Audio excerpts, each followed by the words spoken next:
Jadi ada dua pertanyaan Pak Anies. Tadi yang pertama adalah dorong menaik kelas. Jadi closed loop itu dilakukan dan itu berhasil. Nah ini bagaimana menjadi program nasional. Yang kedua perusahaan besar menjadi pemain global nih Pak. Gitu. Nah ini yang kelihatannya Indonesia masih sedikit sekali. Silakan Pak. Ya, begini Bapak sekalian. Sebelum jawab langsung kepada aspek polisinya. Ketika ini Bapak Ibu sekarang kan pemimpin semua nih di perusahaan-perusahaan Bapak Ibu pimpin. Bapak Ibu pasti merasakan semakin naik jenjang kepemimpinan di dalam sebuah institusi organisasi usaha Bapak Ibu sekalian, semakin tinggi unsur nilai dalam mengambil keputusan. Semakin dia operasional, itu semakin teknis unsur pengambilan keputusannya, betul ya? Nah, begitu juga dengan kebijakan seperti ini. Begitu sampai kepada bicara UMKM, itu tentu ada aspek policy teknis yang harus dikerjakan. Tapi harus ada satu garis ideologi yang dipahami oleh semua. Kenapa? Karena yang menyusun kebijakan soal UMKM itu lintas kementerian, lintas level, pusat, provinsi, kabupaten, kota. Lalu pelakunya yang membuat regulasi itu banyak sekali. Bila kita di tingkat kepemimpinan nasional tidak memberikan garis ideologinya atau garis gagasannya, maka para pembuat kebijakan itu tidak tahu apa kebijakan saya ini sesuai atau tidak dengan yang diharapkan. Jadi, ketika tadi kami mengatakan Indonesia adil makmur untuk semua, maka kami terjemahkan itu menjadi sebuah kalimat. Kalimat itu jadi pegangan untuk menyusun sebuah kebijakan. Apa kalimatnya? Membesarkan yang kecil tanpa mengecilkan yang besar. Oke? Menguatkan yang lemah tanpa melemahkan yang kuat. Jadi, tidak usah mencoba mengecilkan yang besar. Bukan, yang besar terus besar. Nah, ini kemudian diwujudkan dalam bentuk pertanyaan. Apakah regulasi di organisasi yang Bapak pimpin, yang Ibu pimpin, sudah membesarkan yang kecil tanpa mengecilkan yang besar? Begitu dimasukkan begitu, langsung tanya sektor perbankan, sudah nggak bikin begini? Masukkan itu kepada kementerian manapun, sudah tidak ini kerjakan? Lalu masuk di situ, begitu lihat akses pada permodalan, sudah tidak akses permodalan itu memudahkan yang kecil? Nah, ketika itu dilakukan, maka semua pengambil kebijakan punya rujukan ideologi, punya rujukan arahan. Di situ sebabnya saya katakan makin kompleks kepemimpinannya, makin berbasis pada nilai. Inilah nilainya. Dan begitu nilai itu ada, langsung muncul. Bagi usaha mikro, mendapatkan financing lebih mudah atau lebih sulit dibandingkan yang besar? Sulit. Apa yang terjadi di sini?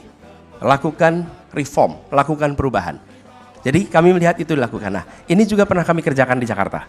Ketika di Jakarta kita mencoba mengembangkan usaha mikro kecil, itu dilakukan dengan memberikan pertanyaan sederhana ini untuk semua sektor. Ketika itu dilakukan, maka regulasinya diubah, berbagai regulasi. Lalu yang kedua, pemerintahnya diberikan pertanyaan, sudahkah pemerintah membesarkan yang kecil tanpa mengecilkan yang besar? Dan ketika pertanyaan itu diberikan, langsung direview. Ini di pemerintahan itu kalau rapat banyak konsumsi. Betul tidak? Belinya dari mana? Ternyata belinya betul yang produksi mikro, tapi belinya dari pelaku makro. Pelaku makro ketika ya pelaku yang cukup besar lah, tapi yang kecil tidak, ada banyak perantara di situ. Lalu apa yang dikerjakan? Dibuat, kalau kami lakukan di Jakarta, belikan katalog lokal, lalu usaha mikro dilatih, mereka mendapatkan NPWP, IUMK, lalu mereka bisa masuk dalam katalog lokal, menjual di katalog lokal, dan diserap oleh Pemprov DKI Jakarta. Nah, dengan cara begitu, kita mengambil langsung tuh dari pelaku-pelaku mikro. Bukan hanya untuk konsumsi, tapi berbagai produk lain dimasukkan dalam katalog pemerintah.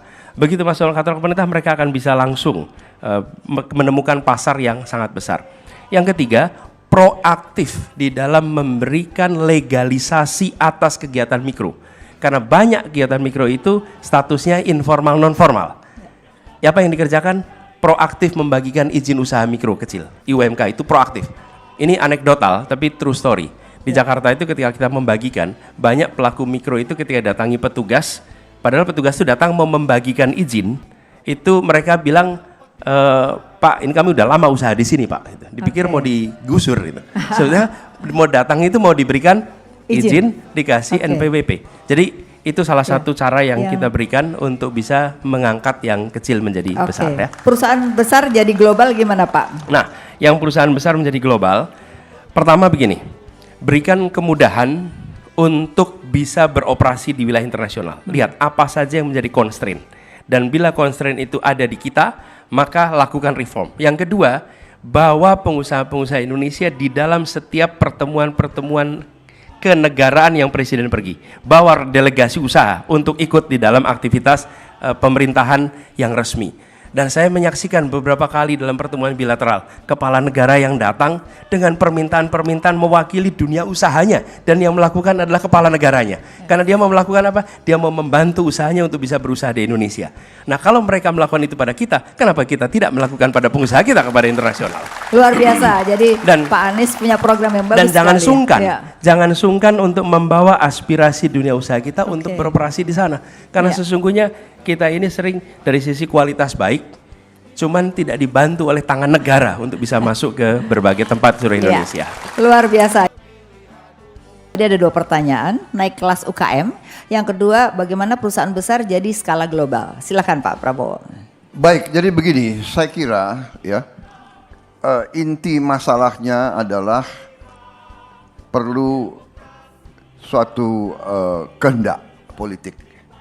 Political will, yang penting kehendak politik. Kalau ada kehendak politik, berarti akan ada prioritas dalam alokasi sumber daya. Sekali lagi ini berhubungan lagi dengan hilirisasi. Dengan hilirisasi kita bisa dapat nilai tambah. Ya. Dengan nilai tambah tentunya penerimaan pemerintah tambah. Penerimaan pemerintah tambah dengan political will, kehendak politik, alokasi lebih banyak untuk kredit mikro, kredit kecil, dan sebagainya. Juga yang saya sebut tadi, ya, pembelanjaan. Ini perlu keberanian lagi, perlu will lagi, kehendak. Sebagaimana saya katakan, kita sekarang pembelanjaan kita 17% dari GDP. Sedangkan India 28, Turki 28, Meksiko juga kalau nggak salah di atas 25. Ya, tetangga-tetangga kita seperti itu. Yang saya katakan dengan keberanian, ya, walaupun tetap dikelola dengan prudent, asal untuk produktivitas. Saya kira kita harus lebih berani. Dengan itu berarti kita bisa punya sumber daya lebih, punya uang lebih untuk tadi membantu UMKM dan juga untuk memberi dorongan, memberi kredit untuk perusahaan-perusahaan besar bisa muncul bersaing di tingkat global. Jadi saya kira itu jawaban saya. Terima kasih. Ya Pak, jadi naik kelas nih Pak, karena Naik banyak kelas, sekali UMKM kita nggak naik kelas. Ya. Kalau bisa jadi dalam rantai pasok global sehingga dia bisa naik kelas. Silakan Betul. Pak.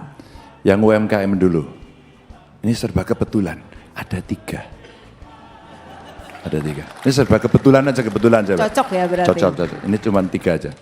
Yang pertama memastikan bahwa yang UMKM itu dia tahu persis apa yang dia kerjakan atau produknya. It's about product knowledge. Ketika dia, yang kedua, apa? Akses modal. KUR dimunculkan. Bapak Ibu saya mau cerita ya.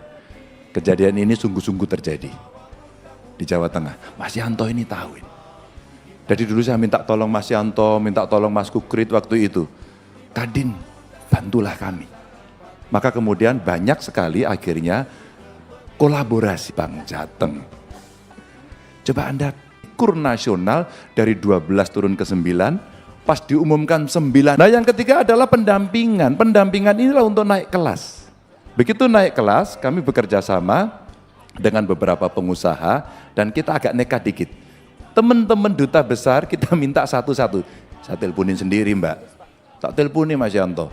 Tolong dong dibantu. Akhirnya Jepang. Kita jualan. Akhirnya Jepang ke Osaka. Mereka minta, saya mau segala produknya, tapi tolong dikurasi dulu, terus kami akan seleksi. Akhirnya masuk. Yang masuk makanan. Tapi di Perancis tidak. Yang Perancis ini macam-macam bisa masuk. Saya punya teman Perancis, akhirnya diambil dan kemudian sudah repeat order. Later juga menjadi orang dan hukum. Kami tidak bisa, Pak. Kejar sana, kejar sini, kurang dikit dipersoalkan, problem, Pak. Yang kedua problem pajak. Pajak ini juga sama, Pak. Kita diburu terus, katanya sudah teks amnesti masih dikejar-kejar. Ya, maka kalian apakah pernah menjadi korban, Pak? Maka kemudian saya bilang, kenapa kita tidak melakukan sebuah simplifikasi report system? Ya. Kalau sudah ada dan itu masuk dalam sistem besar, itu kan gampang sekali. Kalau udah bayar nggak bisa ditagih-tagih, ya buka aja di situ. Jadi kalau bisa dipersulit ngapain dipermudah itu jangan lagi terjadi ya pada pemerintahan nanti ya Pak harusnya. Kenapa saya bersama Pak Mahfud? Biar Supaya orang nggak itu takut. Ya, asik. Gitu. Oke Pak. Dan Pak Mahfud bisa melakukan itu. Jadi yang besar silakan. Kalau ada sesuatu kita akan menyiapkan namanya government super apps. Itu untuk apa? Untuk lapor biar langsung sampai pada presiden. Wah keren banget nih.